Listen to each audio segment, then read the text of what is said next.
শুধু চালককে রাখা হয়, আর নয়তো প্রাইভেট কারে কোনো চালকের দরকার হয়। এখন শতকরা 95% গাড়ির মালিক গাড়ি চালাইতে পারে, শুধুমাত্র গাড়ি পরিষ্কার আর গাড়িটাকে পাহারা দেওয়ার জন্য ড্রাইভার রাখে বর্তমান। এর মধ্যে আমরা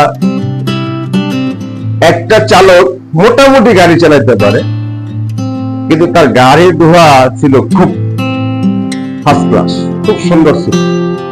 তার এই গাড়ি ধোয়ার উপরে ভিত্তি করে তো চাকরি হয়ে গেছে, সে মোটামুটি চালাইতে নতুন নতুন গাড়ি ধোয়ার দিকটা তার গাড়ি চাকরি হয়ে গেছে।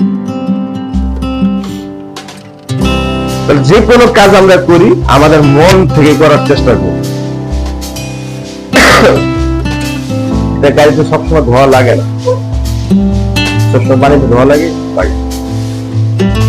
আপনি কোন জায়গাতে গাড়ি চালায় আসছেন, বড় বড় মনে হলে চাকা লাগবে বা গাড়িতে একটু ধুলাবালি পড়বে, এই আপনি পুরা গাড়িটাকে চারটা চাকা ধুইলেন, একটু পানি মারলেন, ধুইলেন, ধোয়ার পরে একটু ডাস্টার মারলাম, ডাস্টার মারে গাড়িটাকে সুন্দর করে ঢাইকা রাখলেন। তার আপনি এসি গাড়ি চালাবেন, গ্লাস দরকার না, গ্লাসের ভিতরে ধুলা আসে। আবার সপ্তাহে 1 থেকে 2 দিন আপনি পুরো গাড়িটাকে ভালো মতন পানি দিয়ে ধৌত করেন, শ্যাম্পু ব্যবহার করেন, গাড়ির ভিতরে বাইরে সুন্দর করে মুছে রাখেন। প্রতিদিন সকালে গাড়ি বের করে রেখে ভিতরে ডাইসবোর্ড সিট গুলা গামছা দিয়ে একটু পরিষ্কার করে রাখেন। কারণ ধুলা এমন একটা জিনিস, আপনি যত গ্লাসই ফিটিং করেন না কেন ও ঢুকবে, যদি এটার ভিতরে অক্সিজেন দেওয়ার কোনো রাস্তা থাকে তাহলে ধুলা ঢুকবে।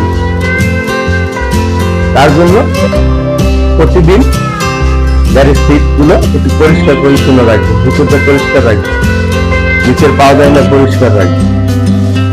কারণ একজন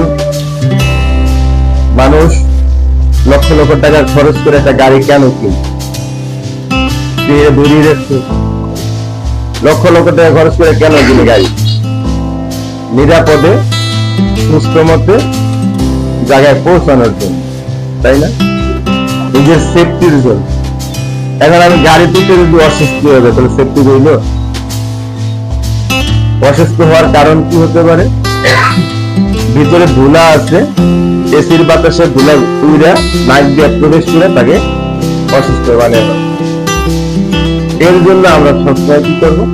আমরা যেই কর্মটা যখনই করি না কেন নিজের মনে করে করবো যে আমার তো এই সমস্যা, আমি যদি হই তাহলে আমার, যেটা আমি নিজে গাড়িতে থাকবো, আমি থাকবো না, আমি গাড়ি চালাবো না, এই সমস্যা তো আমার হতে পারে, আমি বুঝতে করে রাখি এইভাবে। আর